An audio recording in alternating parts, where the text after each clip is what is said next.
Good evening, good morning, good day, whatever it is you're enjoying, please do enjoy it. Thank you for tuning in.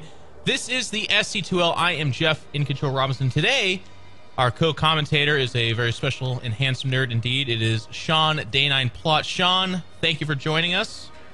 Oh, thank you so much for the invitation. I'm thrilled to have achieved special status. You are special, Sean. We do appreciate Victory. you. Tonight, of course, we do have Complexity Dignitas taking on Team Root. Both these teams are 1-2 and 1-3 in their records. I'm sure, actually, it's Complexity Dignitas is 1-3, I think. Root's 1-2. Yes. So both these teams are in need of a win. This is a very important night. It's not a super long season, so starting to hit that 1-4, 1-3 range, that's where you start to think about exiting gracefully and fighting for honor and all those things that teams that don't move on to finals say. So it's going to be a really cool battle. Before we get to that, though, I have a couple of words, one from our sponsor and one about house cleaning, essentially. D-Link is our title sponsor, so if you guys have it in you, if you're in the market looking at all for a router, do check it out. You can just go to SC2L.gg, and at that banner at the top that says D-Link, you click on it, and it'll take you to our awesome deal. A portion of your purchase will actually go to the prize pool, and I believe on the overlay it actually says that we've raised the prize pool, I want to say $2.5 thousand, so thank you guys for those contributions, and of course we'll continue to do that throughout the season. But one of the big and cool things about this is that D-Link is the head sponsor of a league that the final two teams will actually be paid and sent to go to Bucharest. And Sean, that's a pretty cool deal. Yeah, I know. That's a lot of the reason why these teams are fighting pretty hard. As you say, it's a short season, less than 8 teams in the league. In fact, Complexity Dignitas merging their teams together to have, a little bit of a stronger lineup to advance forward. But if they don't manage to win this game, they're almost virtually guaranteed to be eliminated, unable to go to that grand final in Bucharest. So getting the chance to, not only get commentated by our pretty faces, but of course getting to go to Bucharest is a real treat. Bucharest is always a fantastic event. And of course, these are two very, very, very, very popular teams. In fact, this is kind of like the popularity contest lineup, it almost looks like. I know, actually, we got pretty lucked out in terms of like North American big names for this draw. So we'll get to that in a second. We'll talk about our favorite matches. And then just one quick house cleaning thing. I just try to be transparent with you guys and let you know as soon as I know these things. But I literally just laid eyes on the new overlay. It's supposed to be out as the latest next week, but it could be sooner. But that means that you guys have asked for us to improve in that area, and we simply have. So that's a little bit of good news for a lot of you guys. And then the other little bit too is that this clan war is very current. Other good news. But you know what? Let's get into that match a little bit here, Sean. So I'm looking at this draw. I see QXC Mausa, Targa Cats, so on and so forth. There's the only 2 mirrors. What leaps out at you about this draw? The biggest thing of all is the fact that some of the most common double send-out players are notably absent. Each team is allowed to send out one player twice. And interestingly, each player is allowed... No, that's right. Each team is allowed to send out one player twice, and it can be in that ace match, 7th match. And normally we see players like Sage coming out twice for Root Gaming, or the STC coming out twice for coL-Dignitas. But here we see Cats playing in match 2 and 4, which is kind of a shocker. But I think a lot of people, in terms of, as we were saying earlier, the popularity contest, are pumped to see Bling up in there. Bling has been one of those players who does really well, battling his way up through the Challenger League of WCS, who we just haven't seen a lot of in tournament play. And in Bling's one other SC2L appearance, he actually won, and I can't remember who he beat, but he beat somebody very well. He's been playing very well, as you said, making up even to, I think, is he in Premier now, or is he just Challenger? I did that thing I was supposed to do. We're calling for specifics. Yeah, he's doing really well. Anyways, I got to echo your sentiment, though. It is interesting to see Cats twice. If I'm going to enter into the theory crafting, I would say that looking at this draw, you would want your Puck or Kane available for that ace match should it go there, perhaps. And then they're looking at Cats and saying, Cats could be a guy that we are confident could win, but we could also afford to play him twice in the normal draw. I'm not sure, though, but I agree with you. I mean, it's a little bit weird to see Sage absent. But, of course, part of the challenge of these team leagues, too, is sometimes the guys are out at another tournament or just unavailable because they're in Korea or something like that. Yeah, absolutely. But with the players that they had left, we get the treat of seeing the lineup that we have before you. I think the match that I'm most excited for is probably going to be that STC minigun match at the end, and, of course, the Select Puck one coming up in Game 3. Select Puck is really good, but... just to ride on your coattails a little bit here to Bling Kane on Whirlwind. That one could be great too. Like I said, I'm not actually I mean, I consider myself a pretty honest guy. I'll tell you if it's a crappy draw. This is not that crappy. Like, we got 2 mirrors, which is, some people don't like so much. QXC Moss is interesting, though, because Moss is a bit of a TBT sniper, and QXC's QXC. He's the guy that can really turn it on sometimes. And then Targa Cats. Cats is actually a mad scientist, so it's always fun to watch him play whatever. And then Targa's, he's not a mad scientist, but he's crazy. He'll cheese at any time. Yeah, he's just mad, just straight up. So match 1, QXC versus Massa, Newkirk Precinct, I think is a beautiful TBT map. Yes. It is really hard to control a lot of space early on, but if you get a big enough army, Mech is absolutely able to lock down a lot of pushes. It's the big drop in the main that we've seen really rule in WCS. In particular, Taja versus Polt, the number of times that one of those players slipped up into that top of Newkirk Precinct is just brutal. Yeah, Newkirk Precinct, in fact, was one of those maps where they were having like this big bloody battle, and then all of a sudden, I want to say it was. I mean, I can't remember actually. To be honest, it was either Tasia or Polt. They just kind of loaded up and doom dropped the main, and hit that production line, and it's like, oh, the game's just kind of over because going up a ramp against siege tanks, if you're out of position there, I mean, you're kind of toast. Yeah, and it was like one of the fastest GGs, like really close tense game. Oh nope, never mind, done. Yep, well played, sir. So. We'll have to see if that does end up happening, but I'm going to go ahead and hit the watch button right now. Ladies and gentlemen, we're underway. Thank you so much for tuning in. We do appreciate it. I'm in control. He is day 9, and this is the SC2L. If you've missed out on previous broadcasts, check out the website, SC2L.gg. That's where you'll find the VODs, the scores. I think there's been some interviews. It's a really cool website, actually. But that's going to be your central hub for all information. Sean, let's introduce these players, please. Spawning down in the bottom left-hand corner. Complexity, certainly one of the most notable American players, hoping, yet again, now that he is able to go pro gaming full-time, to take as many opportunities to splash on the scene as he can. It is Complexity's QXC. Yeah. Golf clap.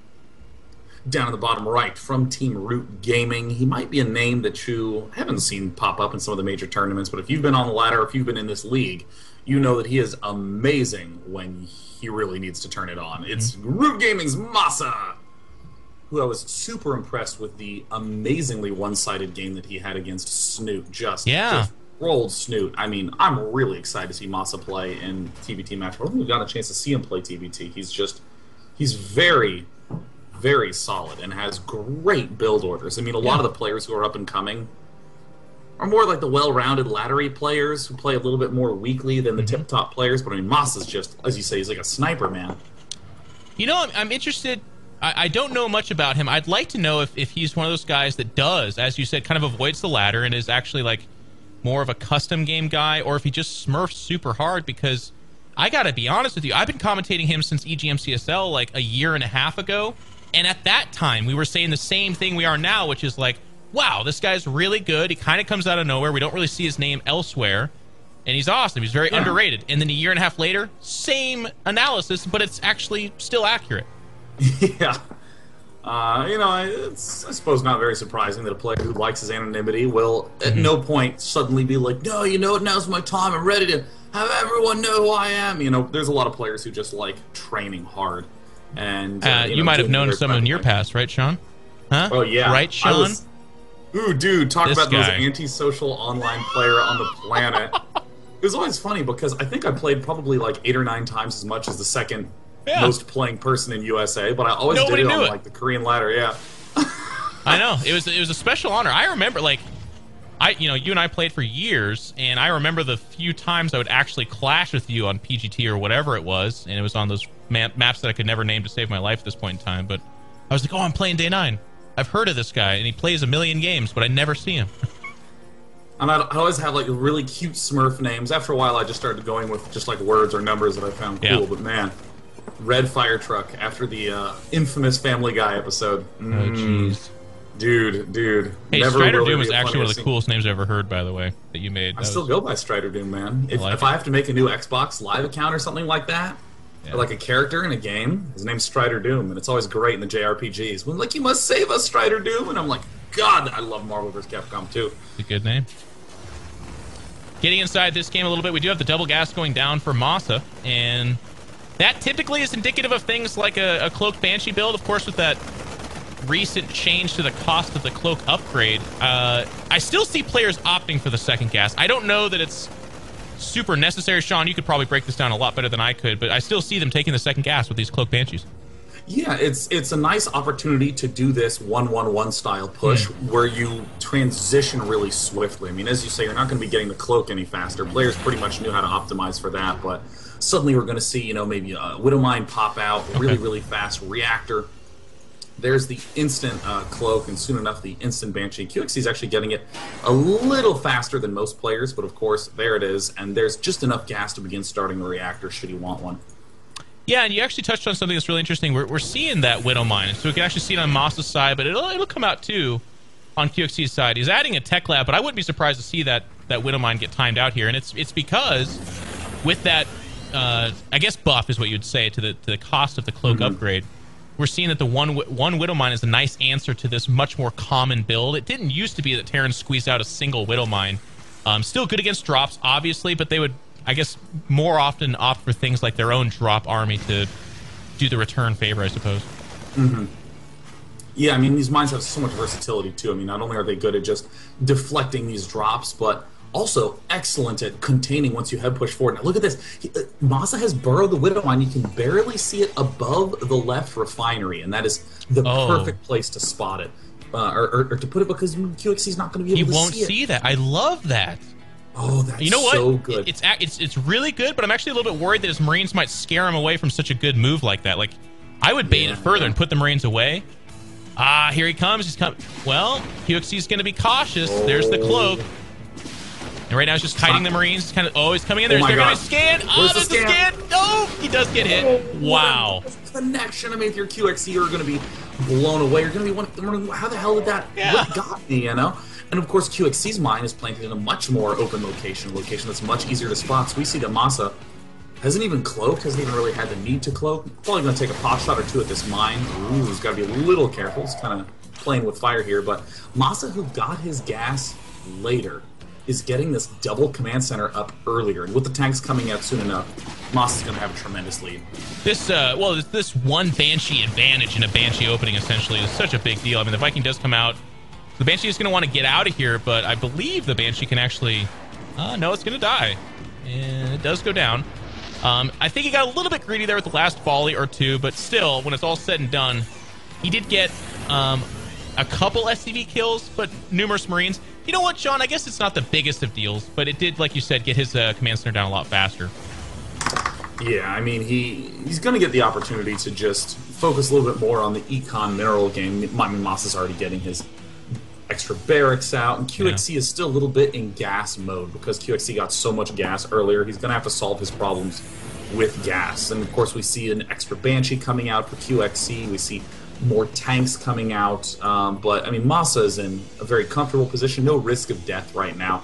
QXC is going to be slipping behind in the macro unless he does something really heavily gas focused, like, getting double upgrade or anything like that. I've seen, we're going to talk about these guys a lot because these guys just got done kicking some serious ass. Tasia Polt in WCSNA. Tasia in particular does this like 2-tank, handful of Marines, a Banshee or two that survive push. And I've seen him end games with that, but I feel like that's so easily answered if the opponent's doing a similar build and then doesn't actually make mistakes like we see here from Masa. Like, Masa has a smaller army, so on paper you'd look at this and say, well, QXC is behind economically, but he can make up the difference by doing some damage. Well, it only takes a couple of tanks sieged up on this high ground, and you don't need comparable number of Marines, you just need some at all. And all of a sudden, I feel like Masa is buttoned up and not necessarily impenetrable, but okay against what QXC could bring. Yeah, I'm actually going to get really worried for QXC coming up because Masa was behind 13 or so supply, and now suddenly is very, very close to even. And a little bit is going to be very, very, very ahead. Raven and Marines trying to pick down that Banshee that's, darting along there, but we've seen the double upgrades start earlier for Masa. I mean, QXC, does QXC even start any upgrades for his Marines? No, it's like way, way, way behind. Masa's going to be able to get some huge advantage starting around 14 minutes. Yeah, he's going to turn into a bit of a juggernaut here. That third CC is spotted by QXC, so he's going to see that was, in fact, taken at a pretty early stage. QXC's response so far, his third CC just now completes, not yet an orbital, and he's just now adding his double engineering base. So, Sean, you brought up a really good point. He's going to be so far behind upgrades. I guess the one frown turned upside down here is that the armor upgrade was not started immediately by Masa, so that upgrade's not going to be that far ahead, actually.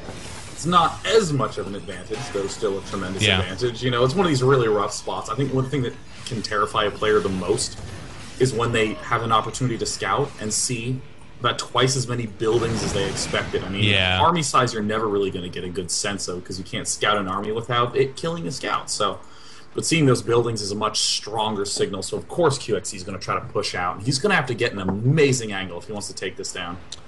Yeah, I mean, it's like the chessboard has been set. That's essentially what's going to happen out here. It shouldn't be a direct confrontation because they both have very comparable unit sizes here. Massa's being so aggressive, but he actually goes with the Hunter Seekers against those tanks. Interesting choice.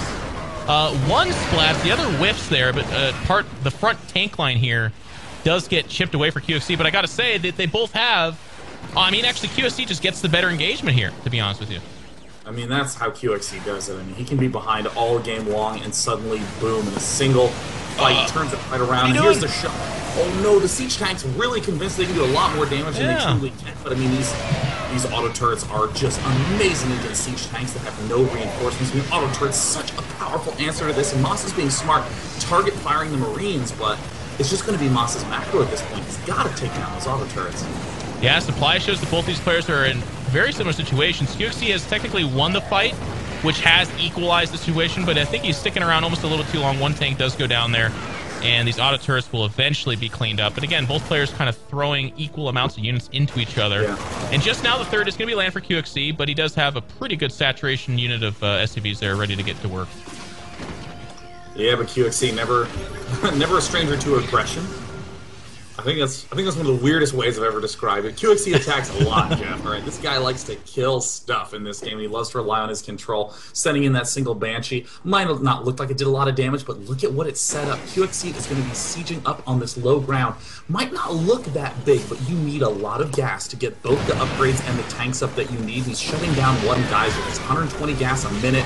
We see Masa is going to try to answer, so either Masa can trade inefficiently, start losing some more workers at the front, or he just gives up this gas control. I mean, QXC, for all, you know, we were talking about him playing from behind, is just amazing at applying pressure. Absolutely, and there are no Banshees coming out for Masa, so it's going to have to be that he kind of blunt force traumas this attack, and that's going to be hard. You're going to be going up a ramp against siege tanks, so he's going to move into position now. Tank's getting hit, but meanwhile, we do have a drop of the natural from Masa. This is where Masa can claw his way back in this match. There is an attack here against QXC's siege tank line, and two tanks do go down, which neuters a lot of the strength of that attack. Oh my god, Masa's falling apart at the front, but dealing a lot of damage back with his natural. QXC's going to reposition his tanks at his natural to answer, but of course at the third base of Masa, this Marine line has been cleaned up, but the tank at the backside has just ripped down so many Marines. What? Yeah, he loses QXC the orbital. What the hell? That was, you just took the words out of my mouth. I don't know how that happens. I mean, you got to float that away, man. But he doesn't do it, so he's gonna you have to rebuild that command center. The second one is being built. If you look at the supplies, Masa does take a 13 supply advantage, which of course in TVT will seesaw back and forth. 1-1 upgrades is up for Masa. Both players hitting their 2-2 at pretty apt times here, if I'm looking at that correctly, and I think I am. So they're pretty equal in upgrades. That advantage that Masa had did not get capitalized on just because of kind of stop time there. Another drop comes in here, trying to pick off those SCVs, and then does get away. And I think Masa's micro with this drop has been what's kept him in the game, really. And even put him ahead. Yeah, I mean, this is truly what, you know, the difference is between someone like QXC, who has a lot of tournament experience, than a player like Masa. Masa is exceptional at build orders, following him to a script, but then you just get QXC, who I dare say has absolutely magnanimous tactics. Yeah. Just blasts right down the front door. Doesn't matter how good your build was, he's going to set himself up. But this is Masa's chance, darting in. He's regained the supply lead with that early macro, but this window is very small. He's got to do a lot of damage, and I don't think he can do it. No, he tried for it. He saw three tanks that were relatively by themselves, and he went in, and unfortunately, those Marines were not that far off, so QXC will get the better trade there. Medevacs do get out for Masa, so it's not a game-ending injury to himself, but it's just definitely his hand getting caught in that cookie jar. Meanwhile, the drop is poised on the left side of the map. QXC has actually not finished the missile turrets that the SCVs were picked off on, so there is still an exposed natural, dare I say. A tank is parked near the area, and again, QXC is now not sieging the third of Masa, so his reaction time should be a lot faster to that kind of attack. Again, Masa is back out on the field. God, Masa has great macro. I mean, just looking at it, 7 barracks, 3 factories versus 6 and 2 for QXC. So no wonder he's able to keep so much of a lead despite all these, kind of poor engagements. They're very, very even in the units lost. In fact, Masa has lost more, but Masa is behind on upgrades. He's only just now finishing 2-2, but QXC's kind of getting into these nice tactical positions. I mean, QXC has his third pretty reasonably well defended. Yeah, he's going to need to. There's that drop kind of thing you were talking about, Sean, but this drop, unfortunately, is not being handled very well by QXC. One tank is thinned out. Meanwhile, Moss is over at the third of QXC. This is where his attention was, and those Marines are tearing this base down. The SCVs are being pulled, but that, Sean, I don't even know why Terrence bothered doing that. They just got blown apart. I mean, gets the GG. Masa just seems... And I think I might have lost Sean. No, I'm here. What is up, man? Yeah, I can't hear. Then you're back. Okay. I'm back. Well, that's weird. I was getting really excited there. I was like saying all sorts of stuff. Yeah, I'm sorry. I mean, it was really... It's always crazy to me to watch Masa play because he takes down such exceptional players, sometimes in this awful, amazing fashion, you know, where it's like, oh, he's falling behind on upgrades. Oh, that attack went so poorly. God, how does he have so much stuff? How is he so ahead in this pace? And I mean, Masa is... I almost imagine like he's like the orcs from the Warhammer universe. I mean, he just... the longer he's alive, the bigger he gets. You know, it's just... You can't give him any breathing room or he will just step right ahead. This certainly is the first time that I think Masa's been compared to orcs, but I'm sure he'll take it. There's a lot of pride to be had in the WoW. I have to agree. It's also, let's be fair, it's a bit of the TVT matchup too. I've never seen so much death and destruction that I do see in a TVT. Like, again, our example, Pult Tasia from WCSNA. It was insane how much stuff was getting blown apart. But when you're working with fairly inexpensive, cost-effective Marines, medevacs, and tanks, you can field a lot of stuff. So a lot of times an entire army would die, but somehow in dying, because you traded so well, your supply would actually go up. And I think this was another game where, because it was like moments ago we're like, Moss is under attack, he lost so much, and then he just comes back and wins. And you're like, oh, apparently he lost less.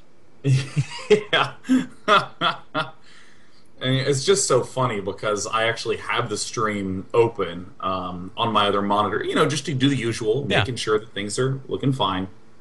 And of course, we're saying things like, wow, look at the size of that army. He's doing so well. What a great play. And then on the stream, you see QXC just destroying all his workers from 3 minutes ago. And I'm like, well, wait a minute. How did that happen? Yep. Both these players did blood each other's noses, but it's Masa that takes the advantage and wins the game. So it's 1-0 for Team Root, which just set up our next matchup, which is going to be Targa versus Cats. The mad scientist that is Cats, and Targa that's been one of the more interesting players in the SC2L, definitely doing some pretty crazy tactics. So we're going to have to see what that ZVZ looks like real quick after this commercial break. So don't go anywhere, guys.